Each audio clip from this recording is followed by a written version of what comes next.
वंदे वांछित मनोरथात् चंद्रढाकृतशेखरां कमलस्थितां चतुर्भुजां सिद्धिदात्री यशस्विनीं।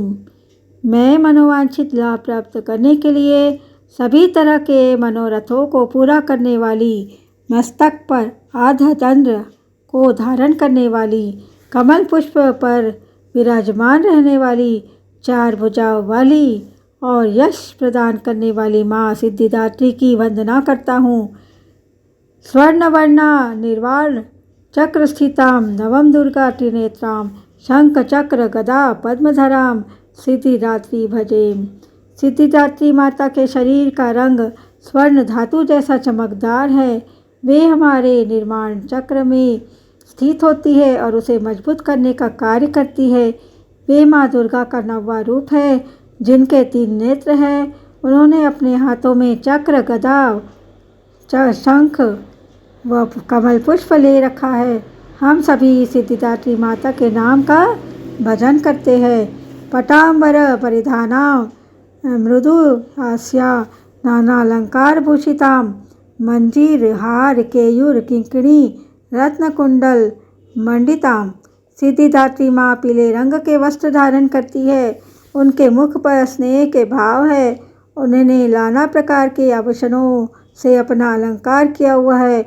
उन्होंने अपने शरीर पर मंजीर हार केयूर किंकणी व रत्नों से जड़ित कुंडल धारण किए हुए हैं। प्रफुल्ल वंदना पल्लवाधारां कांत कपोला पीन पयोधरां कमनीया लावण्या क्षीणकटी निम्ननाभि नितंबनीं। मैं प्रसन्न मन के साथ माता सिद्धिदात्री की आराधना करती हूँ। उनका स्वरूप बहुत ही सुंदर, कमनीय, रमणीय व वैभव युक्त है। तीनों लोकों में उनकी पूजा की जाती है। सभी को नमस्कार। आज के वीडियो में आप केंद्रीय जेल परिसर रायपुर में स्थित माँ चामुंडा देवी के दर्शन करेंगे और उसके बाहर कुछ भिक्षुक बैठे हुए थे और एक पंडाल लगा हुआ था। अष्टमी का दिन है का वीडियो है। तो पंडाल में कन्या पूजन हो रहा था और भी रास्ते में जगह जगह पंडाल लगे हुए थे। अब वीडियो बहुत लंबी हो जाती तो मैंने वो पंडाल का दृश्य दर्शित नहीं किया है। और एक बात और बताऊंगी कि जेल परिसर के बाजू में ही आस्था मुंगोरी सेंटर है, जो सजा याफ्ता कैदियों के द्वारा ही वहाँ पर नाश्ता बनाया जाता है। और उसके बाजू में पेट्रोल पंप है जहाँ पे मैं पेट्रोल भराती हूँ, क्योंकि वहाँ का पेट्रोल में कोई बेईमानी नहीं होती है। कई जगह के पेट्रोल में कुछ केमिकल या कुछ मिट्टी तेल वगैरह मिलने की शिकायत आती है। तो कहने का अर्थ यह है कि हम कैदियों को गलत दृष्टिकोण से देखते हैं, तो ऐसा नहीं है। कुछ कैदी बिना मतलब गलती के भी सज़ा काट रहे होते हैं। और आजकल जेल को सुधार गृह क्या कहा जाता है, यानी कि जो पाप किए हैं तो हमको पाप को गलत देखना चाहिए, व्यक्ति को नहीं। और उन जो गलत किए हैं, जिन्होंने कभी अपनी गलती को स्वीकार करते हुए अपने आप को सुधारना चाहते हैं, तो उनको मौका देना चाहिए। इसी उद्देश्य से वहाँ पर पेट्रोल पंप में उन कैदियों के द्वारा काम लिया जाता है। और आस्था मुंगोरी सेंटर में नाश्ता वगैरह बेचा जाता है। बहुत सारे आइटम मिलते हैं वहाँ। मैं कभी वीडियो बनाऊंगी। तो केंद्रीय जेल परिसर के बाहर पुलिस कॉलोनी बनी हुई है, तो उनके परिवारों के द्वारा वहाँ पर पूजा पाठ का आयोजन किया जा रहा था। हवन हो रहा था। उसके पश्चात भंडारा का भी आयोजन था। तो हवन का मैंने वीडियो बनाया है। और उसके अलावा चामुंडा देवी के मंदिर में के बाजू में ही, मतलब बाजू में नहीं कह सकते, उसी परिसर में ही बहुत सारे देवी देवताओं के मंदिर हैं। और वहाँ जो नवग्रहों की पूजा होती है वो भी बहुत अच्छे से हुई थी। तो आप वीडियो पूरा देखेंगे तो मैं कहती हूँ आप इस तरह की पूजा पूरा कंप्लीट वाला वीडियो कभी नहीं देखे होंगे, क्योंकि हर क्षेत्र में जैसे हर अलग अलग प्रदेश होता है, छत्तीसगढ़ हो गया, मध्य प्रदेश, उत्तर प्रदेश, अलग अलग बंगाल, मतलब अलग अलग स्थानों में सबका पूजा पाठ करने का रीति रिवाज अलग अलग होता है। तो हम एक दूसरे के कल्चर को, संस्कृति को वीडियो के माध्यम से जान पाते हैं। तो मैं चाहूँगी कि आप पूरा वीडियो देखें और आनंद लें। अब मैं बात करने वाली हूँ, आज नवमी का दिन है और माँ सिद्धिदात्री की पूजा की जाती है। तो सिद्धि अर्थ का अर्थ होता है अलौकिक शक्ति और धात्री का अर्थ है पुरस्कार देने वाला। इससे यह माना जाता है कि माँ सिद्धिदात्री सभी दिव्य आकांक्षाओं को पूरा करती है। माँ सिद्धिदात्री को सिद्धि प्रदान करने वाली देवी माना जाता है। वह अपने भक्तों को बुद्धि का आशीर्वाद देती है और उन्हें आध्यात्मिक ज्ञान प्रदान करती है। माँ सिद्धिदात्री की पूजा राक्षसों द्वारा भी की जाती है और वे सभी देवताओं से घिरी हुई है। माँ सिद्धिदात्री की कहानी उस समय शुरू होती है जब ब्रह्मांड था वो शून्य था, एक गहरे शून्य से ज़्यादा कुछ नहीं था, यानी कि वहाँ कुछ भी नहीं था, वहाँ केवल अंधकार था और जीवन का कोई चिन्ह नहीं था। यह उस समय था जब देवी कुष्मांडा ने अपनी मुस्कान के तेवर से ब्रह्मांड की रचना की थी। उसके बाद उन्होंने भगवान ब्रह्मा को सृजन की ऊर्जा दे दी, भगवान विष्णु को पालन की ऊर्जा और भगवान शिव को विनाश की ऊर्जा देकर त्रिमूर्ति का निर्माण किया। एक बार जब वे निर्मित हो गए तो भगवान शिव ने माँ कुष्मांडा से उसे पूर्णता प्रदान करने के लिए कहा। तो माँ कुष्मांडा ने एक और देवी का निर्माण किया जिसने भगवान शिव को 18 प्रकार की सिद्धियाँ प्रदान की। उसमें भगवान कृष्ण द्वारा वर्णित अष्ट सिद्धि पूर्णता के 8 प्राथमिक रूप के साथ साथ पूर्णता के 10 माध्यमिक रूप भी शामिल हैं। यह देवी जिसमें भगवान शिव को ये सिद्धियाँ प्रदान करने की क्षमता थी वो माँ सिद्धिदात्री है, पूर्णता की दाता। अब भगवान ब्रह्मा को शेष ब्रह्मांड का निर्माण करने के लिए कहा गया। हालांकि उन्हें सृष्टि के लिए एक पुरुष और एक महिला की आवश्यकता थी। भगवान ब्रह्मा को यह कार्य बहुत ही चुनौतीपूर्ण लगा। उन्होंने माँ सिद्धिदात्री से प्रार्थना की और उनसे उनकी मदद करने को कहा। भगवान ब्रह्मा के अनुरोध को सुनकर माँ सिद्धिदात्री ने भगवान शिव के आधे शरीर को एक महिला के रूप में बदल दिया। इसलिए भगवान शिव को नारीश्वर अर्थात आधा नारी महिला ईश्वर भगवान शिव को संदर्भित करता है, इसके रूप में और इसी रूप में भी जाना जाता है। भगवान ब्रह्मा जो शेष ब्रह्मांड के साथ साथ जीवित प्राणियों का भी निर्माण करने में सक्षम थे, तो वो माँ सिद्धिदात्री थी जिन्होंने ब्रह्मांड के निर्माण में भगवान ब्रह्मा की मदद की और भगवान शिव को पूर्णता भी प्रदान की। माँ सिद्धिदात्री को कमल के पुष्प के साथ उसी पर विराजमान दर्शाया जाता है। उनकी 4 भुजाएं हैं और उनके हाथ में शंख, गदा, कमल और चक्र है। नवरात्रि के 9वें दिन पूजी जाने वाली माँ सिद्धिदात्री को अष्ट सिद्धि प्राप्त है। ऐसा माना जाता है कि माँ सिद्धिदात्री अपने भक्तों को आध्यात्मिक ज्ञान का आशीर्वाद देती है और उन्हें अज्ञानता को नष्ट करने के लिए भी जाना जाता है। ज्योतिषी पहलू पर विचार करें तो केतु ग्रह पर सिद्धिदात्री माँ का शासन है।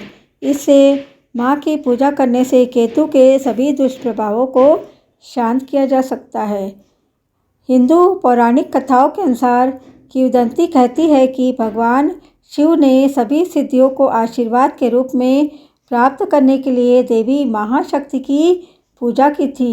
देवी सिद्धिदात्री की कृतज्ञता से भगवान शिव को देवी शक्ति का आधा शरीर प्राप्त हुआ था। इससे भगवान शिव को अर्धनारीश्वर कहते हैं और अर्धनारीश्वर रूप में दिव्य स्त्री और पुरुष ऊर्जाओं के पवित्र एकीकरण का प्रतीक माना जाता है और इस रूप को सबसे शक्तिशाली और दिव्य रूप कहा गया है। अष्ट सिद्धियों के नाम और अर्थ। पहला, अणिमा, अर्थ है अपने आकार को एक परमाणु जितना छोटा करना। दूसरी, महिमा, जिसका अर्थ है अपने शरीर को असीम रूप से बड़े आकार में फैलाना। तीसरी सिद्धि, गरिमा, जिसका अर्थ है असीम रूप से भारी हो जाना। चौथी सिद्धि है लघिमा, जिसका अर्थ है असीम प्रकाश करना। पांचवी सिद्धि है प्राप्ति, जिसका अर्थ है सर्वव्यापी होना। छठवीं सिद्धि है प्राकाम्य, जिसका अर्थ है जो कुछ भी चाहता है उसे प्राप्त करना।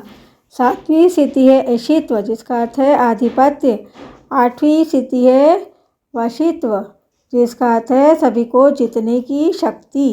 ये 8 सिद्धियाँ हैं जिनका मार्कंडेय पुराण में उल्लेख मिलता है। इसके अलावा बहुकैवर्त पुराण में अनेक सिद्धियों का वर्णन है, जैसे कि सर्वकामा वसायिता जो है 9वें नंबर की, 10वें नंबर की सर्वज्ञत्व, 11वीं दूर श्रवणा, 12वीं है पर काय प्रवेशन, 13वीं वाक्य सिद्धि, 14वीं कल्प वृक्षत्व, 15वीं सृष्टि, 16वीं संहार करण सामर्थ्य, 17वीं अमरत्व, अमर होना मतलब, 18वीं है सर्व न्याय कायकत्वा, सभी को न्याय प्रदान करने वाली। तो देवी सिद्धिदात्री जो है वो इन सभी सिद्धियों की स्वामिनी है। नवरात्रि का 9वां दिन उस दिन को चिन्हित करता है जब माँ दुर्गा रूपी महिषासुर मर्दिनी ने राक्षस महिषासुर का वध किया था। भक्त नवरात्रि के 9 दिनों तक चलने वाली शक्ति के विभिन्न रूपों की पूजा करते हैं। नवरात्रि के 9वें दिन देवी सिद्धिदात्री की पूजा की जाती है। नवरात्रि का प्रत्येक दिन भक्तों के लिए महत्वपूर्ण होता है, लेकिन 9वें दिन का विशेष महत्व है क्योंकि यह नवरात्रि पूजा समाप्त करने का अंतिम दिन है। इस दिन को महानवमी भी कहा जाता है।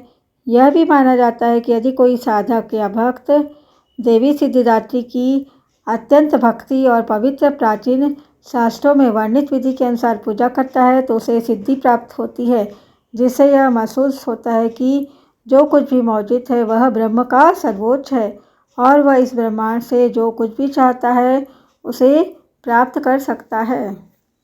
आज मैं जिस मंदिर में हूँ उस देवी का नाम है चामुंडा। चामुंडा माता आदिशक्ति पार्वती का ही एक रूप है।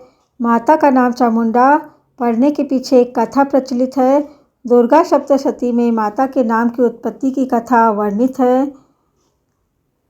इनका जो अस्त्र होता है वो तलवार है। हजारों वर्ष पूर्व दुर्गा सप्तशती नामक देवी महात्म्य के अनुसार धरती पर शुंभ और निशुंभ नामक 2 दानवों का राज्य था। उनके द्वारा धरती व स्वर्ग पर काफ़ी अत्याचार किया गया, जिसके फलस्वरूप देवता व मनुष्यों ने हिमालय में जाकर देवी भगवती की आराधना की, लेकिन स्तुति में किसी भी देवी का नाम नहीं लिया। इसके पश्चात शंकर जी की पत्नी माँ पार्वती वहाँ मानसरोवर पर स्नान करने आई। उन्होंने देवताओं से पूछा कि किसकी आराधना कर रहे हैं। तब देवता तो मौन हो गए। पार्वती माँ ने तब अपने शरीर में से एक कुमारी कन्या को प्रकट किया।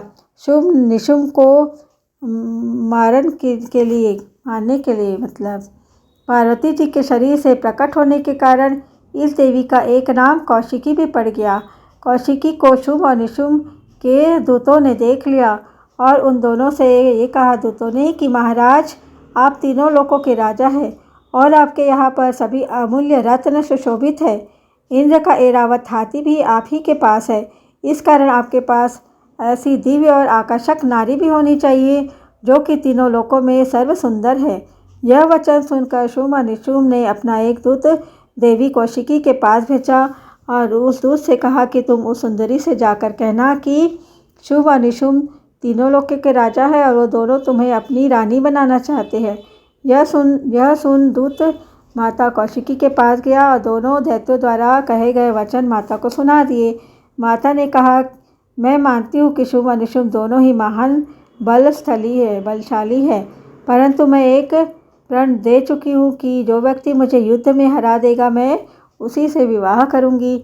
यह सारी बात सुन दूत ने शुंभ और निशुंभ को बताई तो वह दोनों कौशिकी के वचन सुनकर उस पर क्रोधित हो गए और कहा कि उस नारी का यह दुस्साहस कि वह हमें युद्ध के लिए ललकारे।